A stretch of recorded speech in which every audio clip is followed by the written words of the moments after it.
Water is a political issue. During election campaigns, politicians like to pledge that they'll supply 100% of homes with water within 5 years. These are lies, because it's not that simple. How can I supply 100% of the population with water if there simply is no water? He says that the state needs to invest in more water treatment plants like this one. But so far, there's been no progress. Back in Valle Escondido, Abel Cruz takes us to the hill where the nets are being set up. Lima is surrounded by mountains like this that are often shrouded in fog. The area is barren, sandy and rocky. And yet, according to estimates, some 150,000 people move here year after year, driven by hopes of a better life. Hopes that are usually dashed. Locals are hard at work with some very makeshift tools. A tin doubles as a spade. Hernan Lopez is using a simple iron bar. They're digging holes where the poles for the netting will go.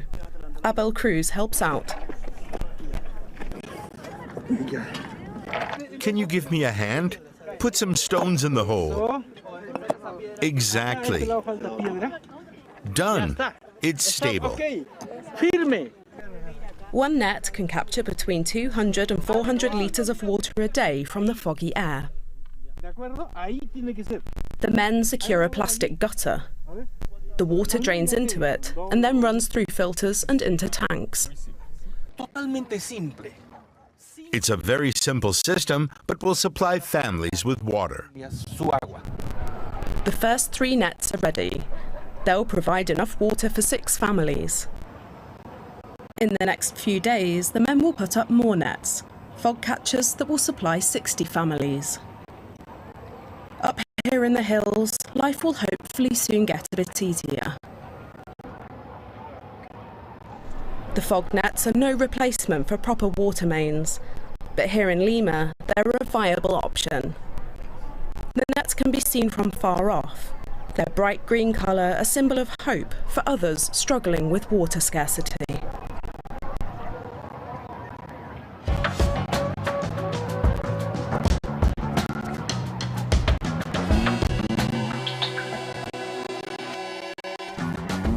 More than 500 million people worldwide have diabetes. In most cases, it's type 2, caused by poor diet, obesity and stress, throwing the metabolism into disarray. By 2050, that figure will double, especially in low-income countries. But there's another type of diabetes, type 1, which is congenital and affects children. If left untreated, diabetes can be fatal.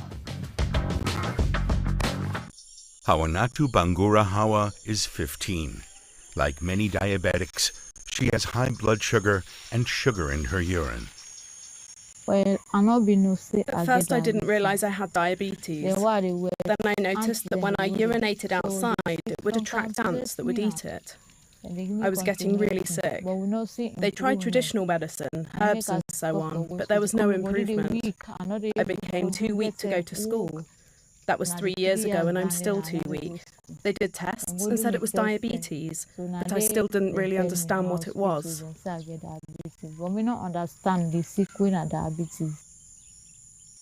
Hawa lives in a village on the outskirts of Medina. The nearest diabetes clinic is about 200 kilometers away, the only one in the region. Unlike many diabetics here, Hawa has a diagnosis. There are likely many here who have diabetes without realizing it.